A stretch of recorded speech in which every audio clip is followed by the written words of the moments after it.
Após a morte de Matusalém, Deus esperou 7 dias antes de desencadear um dilúvio catastrófico sobre o mundo. Essa demora levanta a questão: por que Deus honrou de maneira tão significativa essa figura importante e aguardou sua partida com tamanha reverência? Matusalém, filho de Enoque, desempenhou um papel fundamental nessa narrativa. Ele não era apenas pai de Lameque, mas também bisavô de Noé, o visionário por trás da construção da arca. Sua linhagem remonta a Sete, filho do primeiro casal humano, Adão e Eva, marcando o tempo após o primeiro ato de homicídio. Um detalhe notável sobre a vida de Matusalém é sua incrível existência de 969 anos, uma longevidade humana recorde documentada na Bíblia. Seu privilégio único de conviver com Adão permitiu a Matusalém adquirir uma sabedoria profunda e orientação divina. Alguns até acreditam que Matusalém herdou as vestimentas originais de Adão e Eva, posteriormente repassando-as para Noé. Em uma fonte externa encontramos um relato da espada de Matusalém, gravada com o nome de Deus. Com essa arma divina, ele derrotou demônios que haviam enredado a terra, desviando as pessoas do caminho de Deus.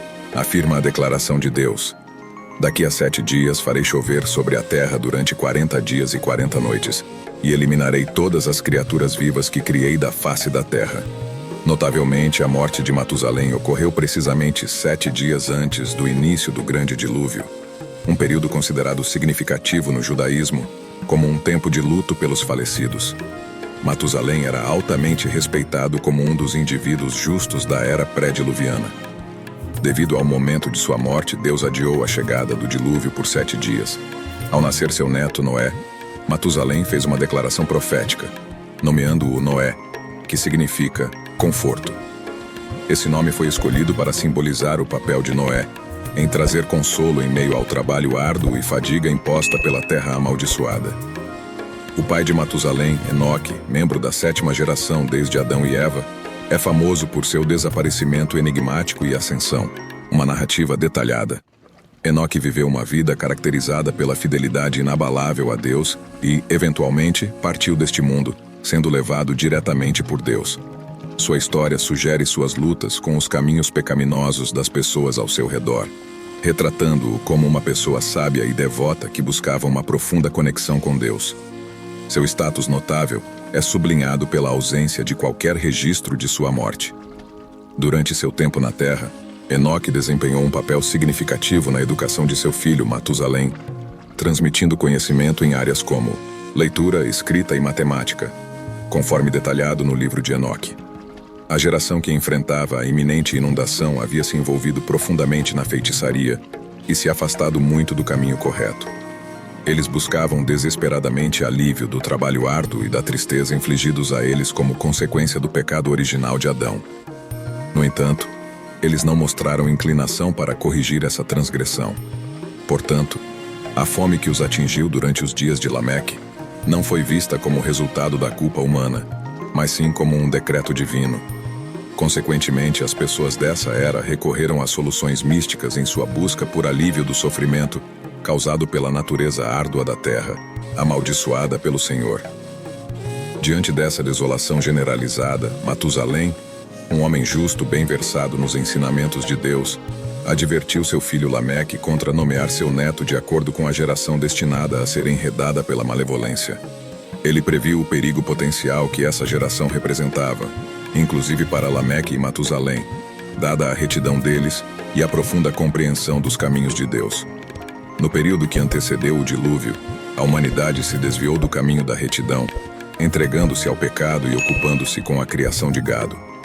Consequentemente, Deus respondeu condenando-os a suportar uma devastadora fome e uma seca implacável como retaliação divina. A infestação da terra por espinhos e cardos não inspirou uma busca interna ou arrependimento entre as pessoas da geração do dilúvio. Em vez disso, alimentou a inquietude e uma busca implacável por satisfação imediata. Os desejos insaciáveis da humanidade as levaram às profundezas mais sombrias de sua luxúria, resultando em insatisfação perpétua. O nome Noé, que significa descanso e conforto, tornou-se um farol de esperança para aqueles mergulhados em um mundo amaldiçoado por problemas. Era imperativo proteger Noé de se envolver nessa inquietação prevalente, que poderia levar à queda de toda a humanidade. Com Noé no centro, enfrentando morte e perda. Enquanto os feiticeiros poderiam tentar conceder a Noé poderes semelhantes, sua salvação dependia de se afastar de sua influência. Ao fazê-lo, ele poderia encontrar consolo no mundo, desde que aprendesse a controlar sua inquietação e transformar seus desejos em realidades imediatas. Esse enfoque evitaria que Noé fosse submergido pelo dilúvio iminente. Matusalém, ao conceder o nome Noé, ocultou nele o conceito de descanso e conforto, oferecendo uma semelhança de consolo à geração atribulada. O papel de um confortador. Isso necessitou de uma busca interior para descobrir a verdade interior de cada um e acessar os reservatórios internos capazes de lidar com a tristeza. Matusalém precisava se posicionar diante da geração que enfrentaria o dilúvio e declarar que conforto e descanso não eram encontrados apenas em soluções mágicas ou palavras eloquentes. Em vez disso, estavam enraizados em trabalho sincero e arrependimento. O conforto revelava a uma pessoa que um novo nível de crescimento espiritual havia florescido dentro delas, semelhante a uma flor nobre antes de dar frutos. A fome e a seca deveriam despertar as pessoas para a realização de que estavam enredadas na armadilha do pecado e do desconforto. O reconhecimento de Matusalém de que o trabalho era fundamental e não apenas um meio para um fim foi a chave para sua longevidade. Em seus esforços para cultivar paciência, fé e contentamento naqueles ao seu redor, ele precisou aproveitar ao máximo o tempo que precedeu o dilúvio. A humanidade, com todo o seu potencial, precisava lutar por uma vida natural caracterizada pelo trabalho, contentamento e satisfação, em vez de se render ao iminente dilúvio. Esperamos que você tenha adquirido conhecimento novo com esta explicação. Se assim for, por favor, dê um like neste vídeo e compartilhe com seus amigos. Não se esqueça de se inscrever em nosso canal para mais conteúdo informativo e interessante. Até a próxima!